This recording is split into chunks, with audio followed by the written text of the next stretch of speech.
Hey folks, it's Ben. We're here with another kind of quick video, hopefully. It's a 2006 Chevy HHR.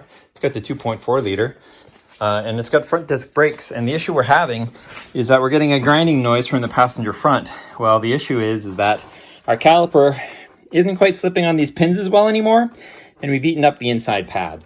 All the other three pads are actually fairly okay, but before we actually start doing any sort of machine work on this rotor, it's still salvageable. It's not warped. Braking is smooth, and we still have a lot of material here and there are no deep grooves, so I'm just going to go ahead and replace the pads, and this is how we're going to do it. Our first step, of course, is to get the car up. We're on jack stands, of course. I turn this wheel to the right so we have better access to all the bolts. We've got a 15 mil bolt here and another one on the bottom. These are the ones that are actually holding the caliper to the knuckle. So we got to break these free, and then what we're going to try to do is take them out and set the entire caliper assembly right on top of the rotor here, and then we can take a look at the pads. These two bolts, I typically like to use a 15 wrench, and then I hit them with my rubber mallet, and that's kind of that smooth impact that kind of gets it smoothly over. Top one came out no problem, so in theory now I should be able to just lift this off and set it on top of our rotor. Look out for this. On the bottom here, there's actually another 15 right beside it, but that's actually for the bearing. You want the outer one. That's what holds the caliper on. So heads up for that. You could loosen that one, but really you want this one. You'll know because they're both the same size. So there they are. And my caliper kind of just lifted off, so no worries there. And here we can see our pads. And you can see, maybe if I brought in a little bit extra light, how that inside pad is really getting down there. And the outside pad, obviously not so much. So we got something else going on here. So I'm gonna lift these pads out, and then we're gonna work on these pins a little bit, see if we can lubricate them up. So the rotor wanted to come off, so I just set it aside, and we've got, like I say, our pad looks great, and our pad that's really low. No squeakers on these, by the way, so it never gave us a warning on that. And this rotor does look good. Rebolted this to the car, and you're supposed to get quite a bit of play with the center section here. Should be able to kind of float on these pins. That's why they've got those little bouncy parts there. And what happens is after time, that jelly or grease deteriorates and it doesn't move as well. And so when that caliper squishes it, it's supposed to squish both sides of the rotor with the same power, but the resistance in these pins kind of causes one side to wear out, the inside usually, because that's where this piston's operating, and you get this uneven wear. So what I went to my local Napa, which is where we got our new pads. It's also where I got this. It's a silicone brake lubricant, and this is built specifically for brake pins like these. So I'm going to take the top one out, and we're going to take a look at it and see if it needs to be cleaned up. We'll re-grease it and reinstall it. Surprise! These are not the ends of the pins that go through. These are just little holding pins or little bolts that hold this center piston to the caliper set here. And then the pins themselves just kind of, I'm not sure how they're attached, honestly. There's a little lip there to keep the bolt on it, and you can see it's wiggly. But we'll see what I can do I'm sure I can probably just nicely take these boots off and slide them out. But they are not necessarily bolted in anymore. The bolt actually goes through the caliper into the end of it and lets it move around. These are actually not frozen. You know, from the rust belt, these would be, no, these are not bad. So I'm not quite sure what was causing the issue here, but we'll grease them up anyway just because we're here.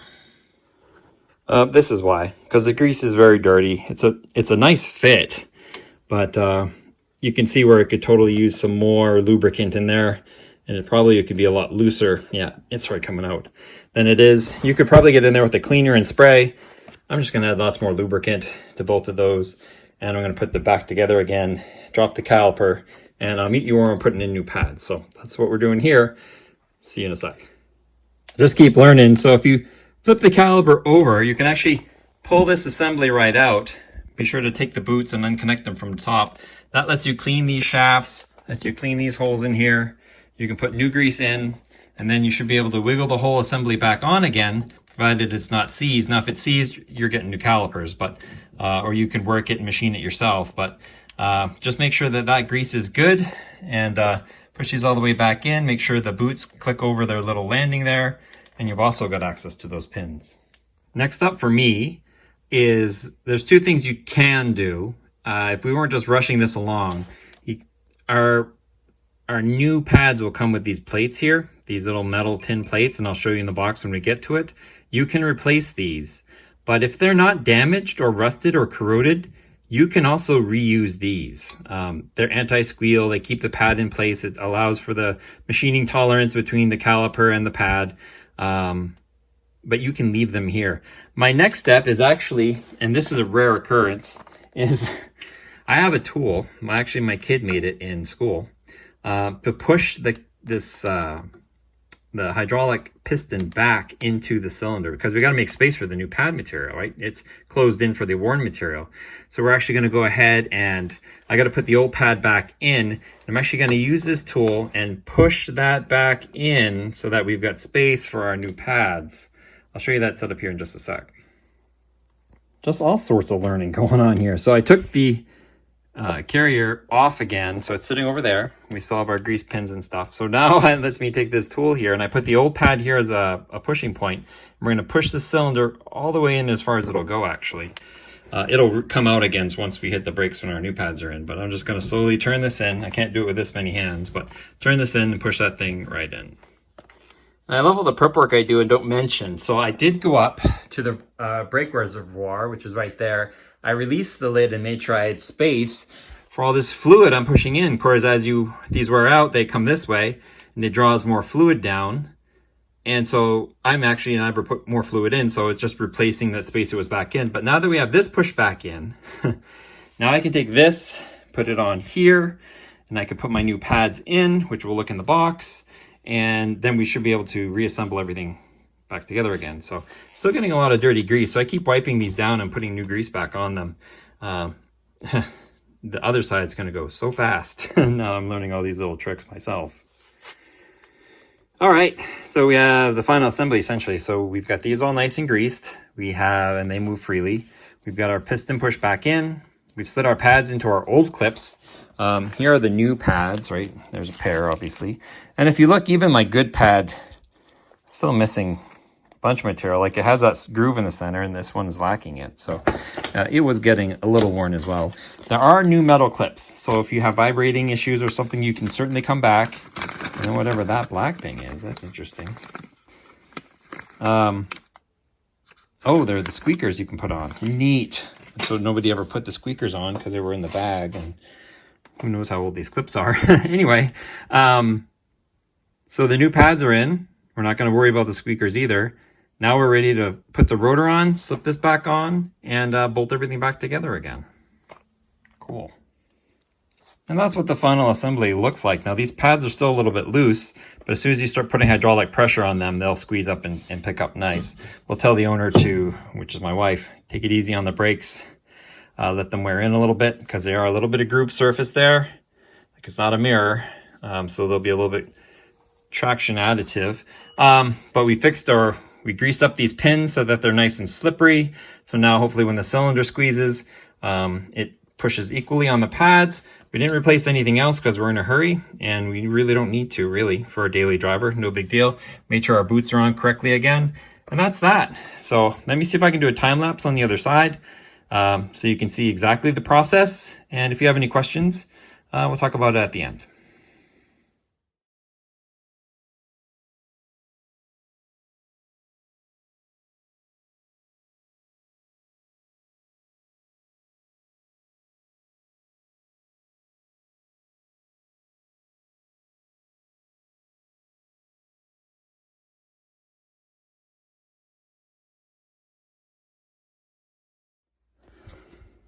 Well, I'm not sure how that worked out, but it looked pretty good. A lot simpler if I just pull that cage out. You can do everything you need to do, put together. I did damage one of these. It was on top, not underneath, where it should be up here. So it damaged it, so that's what the new ones came with. So I put a new one on there for that one. But the new pads are in. These are new greased, and they're very slippery. Didn't even have to take the rotor off. It's kind of a old school style, I guess me. That's how you do the rotors. That's how you do the brake pads, the front brake pads. This has rear drums, so it's a different relief cycle. I'm gonna take my chicken baster here and suck a little bit more out of there. I bought a container of new DOT3 fluid to put in there. So there you go. So if you have any questions, ask them, comments, leave them. Really quick, really fast, gets the job done. The rotors are in good enough condition. I'm not going to worry about them. If they were warped or they were really badly grooved or worn, that's one thing, because they're like 60, 70, 80, 90 bucks a piece. The pads themselves are about 30 bucks for the pair. So we're in it for 30 bucks, plus I did buy that grease there is 10 bucks, and I bought some new anti-seize. I'm from the Northeast US, so everything gets anti-seize. It also helps make things tighter, because now you're not fighting the resistance of the bolt. You are just getting that torque together. So that's that. More exciting adventures. Of course, in checking the brakes, I also checked the tires, and I remembered I needed to replace these tires about 2 months ago. So next upgrade for this girl, I got some 18s. So I got to finish those off. They have paint on them that's kind of chippy. Bringing them down to aluminum. We'll put the 18s on, and the plan is to wrap them. The highlight color for this car is purple. But I'm getting off track here because it's got the ghost flames down the side.